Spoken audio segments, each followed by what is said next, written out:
their ability to compete with Google will actually be very high. We interrupt this program to bring you this important message.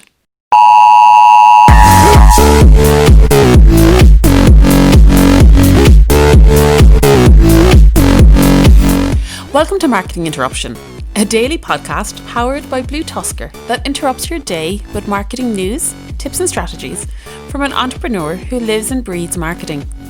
Now, let the interruption begin with your host, Andrew Maff. Hello and welcome to episode number 57 of Marketing Interruption. And today I'm going to talk to you about, is Apple creating a search engine, which will be nuts.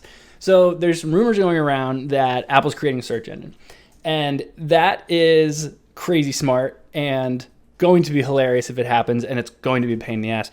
So just yesterday I talked to you about Walmart purchasing TikTok and how it's a great move because they're investing in their future. This is exactly what Apple is doing, if this is true. I obviously have no insight on whether this is actually true or not, but I've seen a lot of rumors and a lot of people saying that essentially Apple may be creating their own search engine. And the interesting thing is, if you look at what Google did, so they were a search engine first, pretty much, and then they did some other software and some other things, but then they started to go into hardware. Then they started to go into phones and watches and all this other stuff. And Apple is doing the exact opposite. They obviously went into hardware first, and now they're starting to go into software. They're starting to offer subscriptions. They're starting to offer all these other things where it's more of a service. And if you think about the concept of them going into a search engine, there's a ton of people right now who are up in arms about their app store and all this stuff. And they are going to basically own every aspect of their data. Look at Amazon. Amazon does a great job at owning their data. They keep the customer. You get arguably no information out of them. So they own the data. They get to leverage the data, and you have to buy the data from them. Apple doesn't have that really. Obviously, they have the data, and you can purchase it from them in certain aspects depending on where you're running ads, but they don't really own your search data for the most part. They want to know, what are you interested in, what are current trends, and they have to do all that extra research. Whereas if they can actually own a search engine, that's going to be amazing.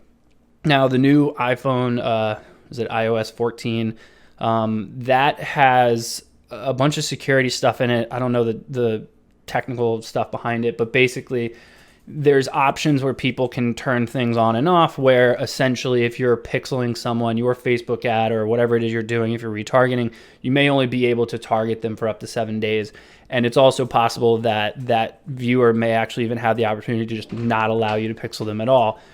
And so that's a very interesting concept if you think about the fact that if they have their own search engine, they're still going to have that data, and they're actually going to be able to leverage that even that much more. So think about if you were running Google ads and all of a sudden Google told you, hey, you can run ads for people who search these things, but we're going to tell you nothing else about them. We're not going to tell you other sites they've been on. We're not going to tell you the last time they went to your site. We're not going to give you any of that information. It's going to make that much harder to actually do. So it is very interesting if they were to do this. For sellers, it's going to be crazy because think about like running, you're going to have to run Apple ads now, I guess. I don't know what they would call it. I assume it would run off Safari, so maybe they would just call it Safari ads. But it's going to be another advertising channel platform, which we all need so badly. And it's going to be very interesting to see how they actually go about it, because it's not like Bing, where Bing came out and they tried to compete with Google and then they just preloaded it on Windows, and now the only people who really use it are your grandmother. It's now going to be on a majority of devices. So their ability to compete with Google will actually be very high. So now Google has someone coming into their space when technically Google did try to come into Apple's space. So watching the two of them duke this out all the time is fucking great. I love it. But it's something where you really can't prepare for it. You can really just make sure that you're doing the best you can.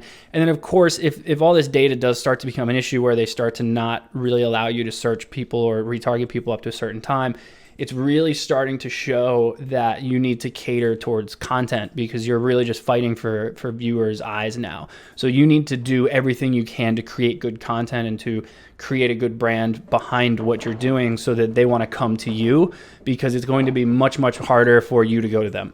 That's all I wanted to talk about today, especially since it's kind of speculation at this point. So rate, review, subscribe, and I will see you all tomorrow.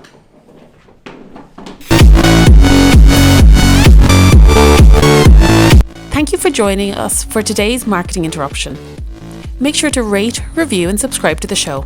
And don't forget to email marketinginterruption@bluetuskr.com with any marketing questions you'd like to have answered on the show. And head over to marketinginterruption.bluetuskr.com to catch up on past episodes. Until next time, we now return you to your regularly scheduled programming.